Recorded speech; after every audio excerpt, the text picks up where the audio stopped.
ಆತ್ಮೀಯ ಬಂಧುಗಳೇ, ಶ್ರೀರಾಮಚರಿತ ಮಾನಸ ಅಯೋಧ್ಯಾಕಾಂಡ, ಇದರಿಂದ ಚೌಪಾಯಿಗಳು ಮತ್ತು ದೋಹೆಯನ್ನು ತಿಳ್ಕೊಳ್ಳೋಣ. ಪ್ರಾಣ ಪ್ರಾಣಿಕೆ ಜೀವಕ್ಕೆ ಜೀವ ಸುಖಕ್ಕೆ ಸುಖರಾಮ, तुम्ह तजी तात सोहात गृह जिन्हहि तिन्हहि विधि बाम, सो सुख करमु धरमु जरि जाऊं, जह न राम पद पंकज भाऊं, जोग कुजोग ज्ञान अज्ञानु, जह नहीं राम प्रेम पर धानु, तुम बिनु दुखी सुखी तुम तेहि, तुम जानहु जिय जो जेहि केहि, राउर आय सुसिर सबहि के, विदित कृपालहि गति सब नीके, आप आश्रमहि धारिय पाऊं, भयउ सनेह शिथिल मुनि रावूं, करी प्रणाम तब राम सिधाये, ऋषि धर धीर जनक पहि आये, राम बचन गुरु नृपहि सुनाये, सील सनेह सुभाय सुहाये, महाराज अब कीजिय सोई, सब कर धर्म सहित हित होई. ಇವು ಚೌಪಾಯಿಗಳು ಮತ್ತು ದೋಹೆ. ಈಗ ಇದರ ಅರ್ಥವನ್ನು ತಿಳ್ಕೊಳ್ಳೋದಕ್ಕೆ ಪ್ರಯತ್ನ ಮಾಡೋಣ. ಇಲ್ಲಿ ತುಳಸಿದಾಸರು ಹೇಳ್ತಾರೆ, ರಾಮ ಗುರುಗಳಿಗೆ ಹೇಳ್ತಾನೆ, ಇವರೆಲ್ಲ ಕಾಡಲ್ಲಿ ಎಷ್ಟು ಕಷ್ಟಪಡ್ತಾ ಇದ್ದಾರೆ, ಅದಕ್ಕೆ ನಿಮಗೆ ಏನು ಸರಿ ಅನಿಸುತ್ತೋ ಅದನ್ನು ಮಾಡಿ ಅಂತಂದ್ಬಿಟ್ಟು ಅದಕ್ಕೆ ಗುರುಗಳು ಹೇಳ್ತಾರೆ, ರಾಮ ನೀನು ಅಂದ್ಕೊಂಡಿದ್ಯಪ್ಪ ಇವ್ರಿಗೆ ಕಷ್ಟ ಆಗ್ತಾ ಇದೆ ಅಂತಂದ್ಬಿಟ್ಟು, ಆದರೆ ನೀನಿಲ್ಲದೆ ಇವರೆಲ್ಲರಿಗೂ ಕೂಡ ಮನೆ ಮಠ ಎಲ್ಲ ನರಕಕ್ಕೆ ಸಮಾನವಾಗಿರುವಂಥದ್ದು. ಅವ್ರಿಗೆ ಅಲ್ಲಿ ಹೋಗೋದಕ್ಕೆ ಇಷ್ಟ ಇಲ್ಲ. ನೀನು ಎಲ್ಲಿರ್ತೀಯೋ ಅದು ಕಾಡಾಗಿರಲಿ, ಅವ್ರಿಗೆ ಅದೇ ಸ್ವರ್ಗ ಅನ್ನೋ ರೀತಿಯಲ್ಲಿ ಹೇಳ್ತಾ ಇದ್ದಾನೆ. ಅವ್ರಿಗೆ ಯಾವುದೇ ತೊಂದರೆ ಇಲ್ಲ.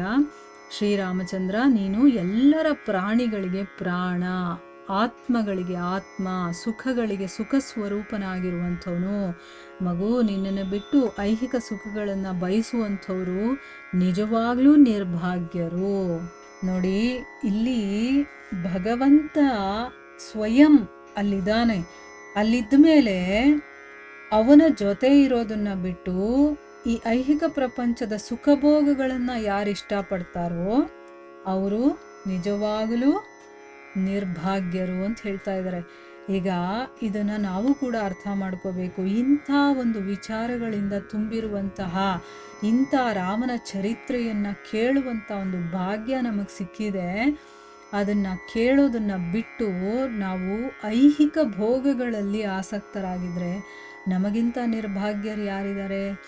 ಅದೇ ಈಗ ನಾವು ಭಾಗ್ಯವಂತರು ಅಂತ ತಿಳ್ಕೋಬೇಕು. ನೋಡಿ, ಇಲ್ಲಿ ಸ್ವಯಂ ಮುನಿಗಳು ಹೇಳ್ತಾ ಇದ್ದಾರೆ, ಗುರುಗಳು ಹೇಳ್ತಾ ಇದ್ದಾರೆ ರಾಮನಿಗೆ, ನೀನು ಎಲ್ಲರ ಪ್ರಾಣಗಳ ಪ್ರಾಣ ನೀನು ಅಲ್ವಾ. ಭಗವಂತ ಇಲ್ಲ ಅಂತಂದರೆ ನಮ್ಮ ಜೀವನದಲ್ಲಿ ಏನೂ ಇಲ್ಲ. ಆತ್ಮದ ಆತ್ಮ ಅಂದರೆ ಪರಮಾತ್ಮ ಅಂತ ಅರ್ಥ. ಸುಖಗಳಿಗೆ ಸುಖ ಸ್ವರೂಪ. ಸುಖ ಅನ್ನೋದು ಏನೇನಿದೆಯೋ ಅದಕ್ಕೆ ಸುಖ ಸ್ವರೂಪನಾಗಿರುವಂಥವನು. ನಿನ್ನನ್ನು ಬಿಟ್ಟು ಯಾರಾದರೂ ಐಹಿಕ ಪ್ರಪಂಚದಲ್ಲಿ ಈಗ ಎಂಜಾಯ್ ಮಾಡ್ತಾ ಇದ್ದಾರಲ್ಲ, ಅವರೆಲ್ಲ ನಿರ್ಭಾಗ್ಯರವರು, ಅವರಿಗೆ ಭಾಗ್ಯ ಇಲ್ಲ ಅಂತ ತಿಳ್ಕೋಬೇಕು. ಸೊ ಅಲ್ಲಿಗೆ ನಾವು ರಾಮಚರಿತ ಮಾನಸವನ್ನು ಕೇಳ್ತಾ ಇದ್ದೀವಿ. ಆಲ್ರೆಡಿ ನಾವು ಅರ್ಧಕ್ಕಿಂತ ಹೆಚ್ಚು ಭಾಗವನ್ನು ಮುಗಿಸ್ಬಿಟ್ಟಿದ್ದೀವಿ ರಾಮಚರಿತ ಮಾನಸವನ್ನು. ಅಂದರೆ ನಾವೆಲ್ಲ ಎಷ್ಟು ಭಾಗ್ಯವಂತರು. ಪ್ರತಿದಿನ ಕೇಳುವಂಥ ಭಾಗ್ಯ ನಮಗೆ ಸಿಕ್ಕಿದೆ ಅಂತಂದರೆ ನಾವು ನಿಜವಾಗ್ಲೂ ಭಾಗ್ಯವಂತರೇನೆ. ಶ್ರೀರಾಮನ ಪದ ಪಂಕಜದಲ್ಲಿ ಅಂದರೆ ಶ್ರೀರಾಮನ ಪಾದಗಳಲ್ಲಿ ಯಾರಿಗೆ ಪ್ರೀತಿ ಇರೋದಿಲ್ವೋ ಅಂಥ ಸುಖ, ಧರ್ಮ, ಕರ್ಮ ಎಲ್ಲಕ್ಕೂ ಕೂಡ ಬೆಂಕಿ ಬೀಳಲಿ. ಅಂದರೆ ಅದಿದ್ರೂ ಒಂದೇ, ಇಲ್ಲ ಅಂತಂದ್ರೂ ಅಷ್ಟೇ, ಇಲ್ಲ ಅಂದರೂ ಒಂದೇ, ವೇಸ್ಟ್ ಅದಿದ್ದೂ. ರಾಮ ಪ್ರೇಮಕ್ಕೆ ಪ್ರಾಧಾನ್ಯವಿಲ್ಲದಂತಹ ಯೋಗ. ನೋಡಿ, ಯಾವಾಗ ಅಲ್ಲಿ ಭಗವಂತನ ಬಗ್ಗೆ ನಮಗೆ ಪ್ರೀತಿ ಅನ್ನೋದು ಇಲ್ಲ, ನಾವು ಏನೇ ಸಾಧನೆ ಮಾಡಿದ್ರೂ ಕೂಡ ಅಲ್ಲಿ ಪ್ರೀತಿಗೆ, ಆ ಭಗವಂತನ ಬಗ್ಗೆ ನಮಗೆ ಪ್ರೀತಿ ಇರಬೇಕು, ಅದು ಪ್ರಾಧಾನ್ಯತೆ ಇರಬೇಕಲ್ಲಿ. ಅಂದರೆ ಅದಕ್ಕೆ ಇಂಪಾರ್ಟೆನ್ಸ್ ಇರಬೇಕು. ಅಂಥ ಯೋಗ ಇದೆಯಲ್ಲ, ಅದು ಕುಯೋಗ ಅಂತಲೇ ತಿಳ್ಕೋಬೇಕು. ಅಂದರೆ ಏನು, ಭಗವಂತನನ್ನು ಬಿಟ್ಟು ನಾವು ಏನೇ ಮಾಡಿದ್ರೂ ಕೂಡ ಅದೆಲ್ಲ ವೇಸ್ಟ್ ಅಂತಲೇ ಅರ್ಥ. ಯೋಗ ಮಾಡ್ತಾ ಇರ್ತೀವಿ, ಬರೀ ನಾವು ಫಿಸಿಕಲ್ ಎಕ್ಸಸೈಸ್ ಮಾಡಿದ್ರೆ ಏನೂ ಪ್ರಯೋಜನ ಇಲ್ಲ. ಅಲ್ಲಿ ಭಗವಂತನ ಸ್ಮರಣೆ ಇರಬೇಕು. ಆ ಒಂದು ಉಸಿರಾಟ ಆಗಿರ್ಬೋದು, ನಾವು ಮಾಡುವಂಥ ಪೋಸ್ಚರ್ಗಳು ಏನೇ ಆಗಿರ್ಬೋದು, ನಾವು ಮಾಡುವಂಥ ಯೋಗ ಸಾಧನೆ ಆಗಿರ್ಬೋದು, ಅಲ್ಲಿ ಭಗವಂತನಲ್ಲಿ ನಮಗೆ ಪ್ರೀತಿ ಇರಬೇಕು. ಅದೆಲ್ಲ ಅಂತಂದರೆ ಅಂಥ ಯೋಗ ಕೂಡ ಕುಯೋಗನೇ ಆಗಿದೆ. ಅಲ್ಲಿ ಭಗವಂತನ ಬಗ್ಗೆ ಪ್ರೀತಿ ಇಲ್ಲದೆ ಇರುವಂಥ ತಿಳುವಳಿಕೆ ಇರುತ್ತಲ್ಲ, ಜ್ಞಾನವನ್ನು ತಿಳ್ಕೊಳ್ಳೋದಿರುತ್ತಲ್ಲ, ಅದು ಕೂಡ ಅಜ್ಞಾನ ಅಂತಲೇ ತಿಳ್ಕೋಬೇಕು. ನೀನಿಲ್ಲದೆ ಎಲ್ಲರೂ ಕೂಡ ದುಃಖಿಗಳಾಗಿದ್ದಾರೆ. ಅಂದರೆ ನೀನಿಲ್ಲದೇನೆ ದುಃಖ ಅನ್ನೋದು ಬರೋದು. ನೀನಿದ್ರೆ ದುಃಖ ಅನ್ನೋದು ಎಲ್ಲಿಂದ ಬರುತ್ತೆ? ಯಾಕಂದರೆ ನೀನು ಸುಖದ ಸಾಗರ, ಸಂತೋಷದ ಸಾಗರ ಅಂತಂದಮೇಲೆ ನಿನ್ನಲ್ಲಿ ಮುಳುಗಿರೋ ಅಂಥವ್ರಿಗೆ ದುಃಖ ಎಲ್ಲಿಂದ ಬರುತ್ತೆ? ಸುಖಿ ಆಗುವವರು ಕೂಡ ನಿನ್ನ ಕಾರಣದಿಂದನೇ ಸುಖಿಗಳಾಗುವಂಥದ್ದು. ಎಲ್ಲರ ಮನಸ್ಸಿನಲ್ಲಿರುವಂಥ ಭಾವನೆಯನ್ನು ನೀನು ತಿಳ್ಕೊಂಡಿದ್ಯಾ, ನಿನಗೆ ಗೊತ್ತಾಗುತ್ತೆ. ಎಲ್ಲರ ಭಾವವನ್ನು ನೀನು ಬಲ್ಲೆ. ನಿನ್ನ ಆಜ್ಞೆ ಎಲ್ಲರಿಗೂ ಕೂಡ ಶಿರೋಧಾರ್ಯ. ನೀನು ಏನು ಹೇಳ್ತೀಯೋ ಅದನ್ನು ಮಾಡುವಂಥದ್ದೇ ನಮ್ಮ ಕೆಲಸ. ಅಂದರೆ ಏನು? ಅದನ್ನು ತಲೆ ಮೇಲೆ ಹೊತ್ಕೊಂಡು ಮಾಡ್ತಾರೆ ಅಂತ ಹೇಳೋದು. ಶಿರೋಧಾರ್ಯ ಅಂತಂದ್ರೆ ಏನು? ನೀನು ಹೇಳಿದ್ರೆ ಸಾಕು, ಅವ್ರು ತಲೆ ಮೇಲೆ ಹೊತ್ಕೊಂಡು ಮಾಡ್ತಾರೆ. ಕೃಪಾಳುವಾದಂತಹ ನಿನಗೆ ಎಲ್ಲರ ಸ್ಥಿತಿ ಕೂಡ ಗೊತ್ತಿದೆ. ಈಗ ನಮಗೆ ನಮ್ಮ ಮನಸ್ಸಿನ ಒಳಗಡೆ ಏನಾಗ್ತಾ ಇದೆ ಅದೇ ನಮಗೆ ಸರಿಯಾಗಿ ಗೊತ್ತಾಗೋದಿಲ್ಲ. ಗೊತ್ತಾದರೂ ನಮ್ಮ ಮನಸ್ಸಲ್ಲಿ ಏನಿದೆಯೋ ಗೊತ್ತಾಗುತ್ತೆ. ನನ್ನ ಮುಂದೆ ಕೂತಿರೋನ ಮನಸ್ಸಲ್ಲಿ ಏನಾಗುತ್ತೆ ಅಂತ ನಮಗೆ ಗೊತ್ತಿರುತ್ತಾ? ಇಲ್ಲ. ಆದರೆ ಎಲ್ಲರ ಮನಸ್ಸಲ್ಲಿ ಏನಾಗ್ತಾ ಇದೆ ಅಂತ ತಿಳ್ಕೊಳ್ಳೋ ಅಂಥ ಒಂದು ಶಕ್ತಿ ಇರೋದು ಭಗವಂತನಿಗೆ ಮಾತ್ರ. ಅದಕ್ಕೋಸ್ಕರ ನೀನು ಆಶ್ರಮಕ್ಕೆ ಹಿಂದಿರುಗು, ನೀನು ವಾಪಸ್ಸು ಹೋಗು. ಈ ರೀತಿ ಹೇಳಿ ಮುನೀಶ್ವರರು ಸ್ನೇಹ ಪರವಶರಾಗ್ತಾರೆ. ಆಗ ಶ್ರೀರಾಮ ಏನು ಮಾಡ್ತಾನೆ? ಜನಕನ ಹತ್ರಕ್ಕೆ ಬರ್ತಾರೆ.